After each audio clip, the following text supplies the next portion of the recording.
아내 명의로 미국 집을 샀습니다. 축하받을 일이죠. 그런데 IRS에서 경고장이 날라옵니다. 당신의 아내는 미국 시민권자가 아닙니다. 증여세 신고하셨습니까? 부부니까 괜찮겠지 방심했다가 자산의 최대 40%가 세금으로 날아갈 수 있습니다.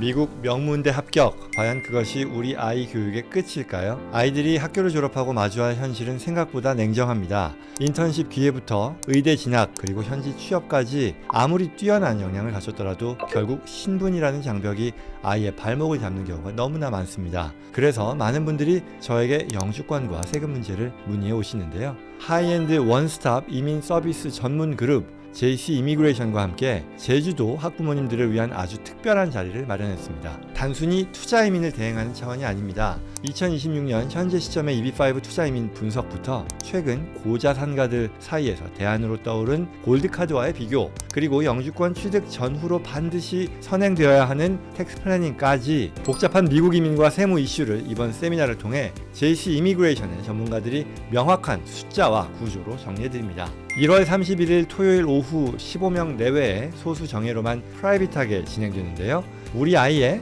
유학생활이 단순한 경험으로 끝나지 않고 아메리칸 드림의 기반이 될 수 있도록 부모님들이 미리 준비해 주셔야 할 큰 그림을 이번에 꼭 확인해 보시기를 권해드립니다. 좌석이 많지 않습니다. 지금 바로 고정 댓글 링크를 통해 신청해 주시기 바랍니다. 제주도에서 뵙겠습니다.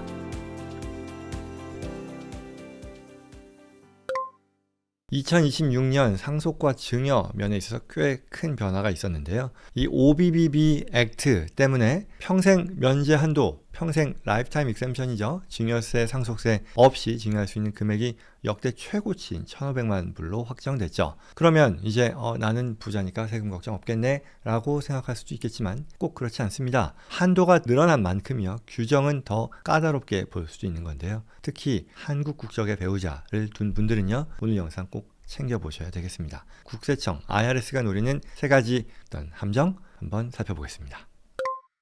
자, 첫 번째는요, 이 1,500만 불의 착시인데요. 이건 연방입니다. 주 세금도 있으니까요. 이를 조심해라입니다. 이 1,500만 불 2026년 연방 상속세, 증여 상속세 면제 한도입니다. 부부가 합산이면 3천만 달러니까 엄청난 금액이죠. 하지만 여기에 안심해서는 안 됩니다. 이건 연방 세금 얘기이기 때문이죠. 여러분이 만약에 뉴욕, 워싱턴주 또는 매사추세츠 주에 산다면 얘기가 다릅니다. 이 주들은요, 연방 한도와 상관없이 재산이 몇백만 불 넘으면요, 가차없이 주 상속세를 떼어갑니다. 연방 세금이 하나도 발생하지 않는다라고 안심하다가요, 주정부에 수십만 불을 내야 되는 상황이 될 수도 있으니까요, 그 전에 미리미리 계약해야 된다. 나의 거주지가 어디냐에 따라 전략을 완전히 새로 짜야 된다입니다. 자, 두 번째, 비시민권자 배우자의 비극일 텐데요. 가장 위험한 숫자입니다. 이게 정확하게는 19만 불, 19만 4천 불 뭐 이 정도 될 텐데, 미국 시민권자 부부라고 하면요, 서로 얼마를 주든 세금이 없습니다. 부부 간의 증여 상속은 무제한 공제가 되기 때문이죠. 하지만 받는 배우자가 영주권자 또는 한국 국적자라면 어떻게 될까요? 이 혜택이요, 사라집니다. 2026년 기준으로는요, 비시민권자 배우자에게 줄 수 있는 돈은요, 연간 딱 19만 4천 불입니다. 만약 이걸 넘어서면 어떻게 될까요? 모두 증여세 신고 대상입니다. 남편 돈으로 200만 불짜리 집을 사서 아내와 공동 명의로 했다? 그 순간 아내에게 100만 불을 증여한 게 된다라는 거죠. 그렇죠? 이 경우에 100만 불 증여했을 때 부부간 증여니까 모두가 면제인가? 라고 생각하면 안 된다는 거죠. 결국 그러면 한도가 초과된 게 대략 80만 불이 좀 넘겠죠. 이에 대해 IRS가 살펴본다는 거죠. 물론 이렇게 증여해주는 배우자가 미국 사람이라면 이 1,500만 불을 활용하니 이에 따른 세금은 아마도 안 나오겠죠. 그러나 또 증여해주는 배우자가 그렇지 않은 경우라 그러면 전혀 생각지도 못했던 증여세 문제가 나올 수 있다는 것 주의해야 되겠죠.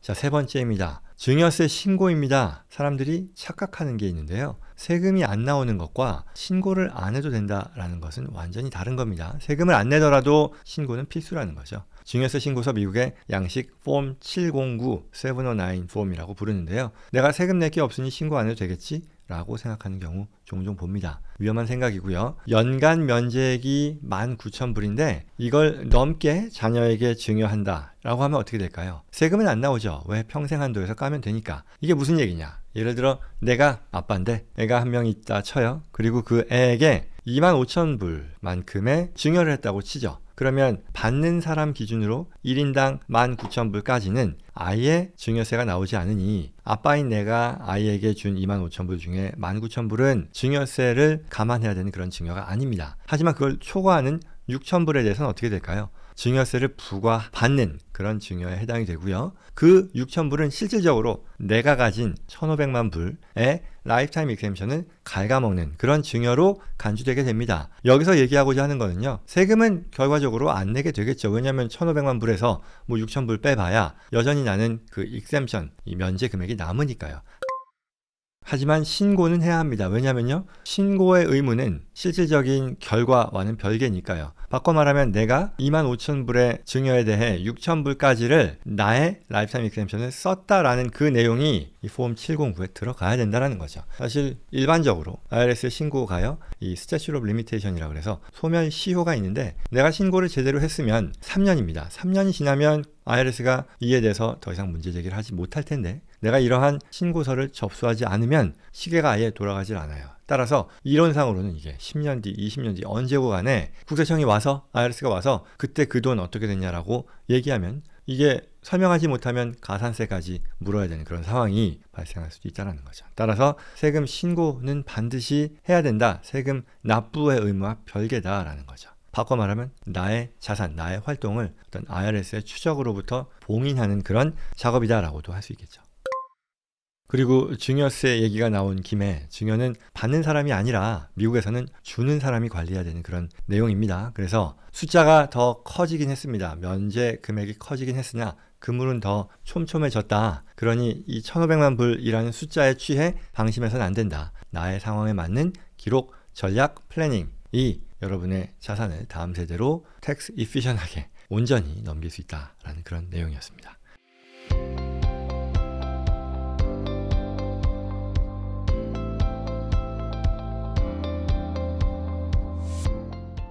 오늘 내용 도움이 되었길 바랍니다. 오늘 주제와 관련해서 도움이 더 필요하거나 저와 제이슨컴퍼니 전문가들과의 상담을 희망하시는 분들은요. 영상 더보기란 또는 고정 댓글에 있는 연락처로 연락 주시기 바랍니다. 구독과 좋아요로 다음에도 꼭 필요한 정보 놓치지 마시고요. 주변 분들께 전달될 수 있도록 도와주시기 바랍니다. 고맙습니다.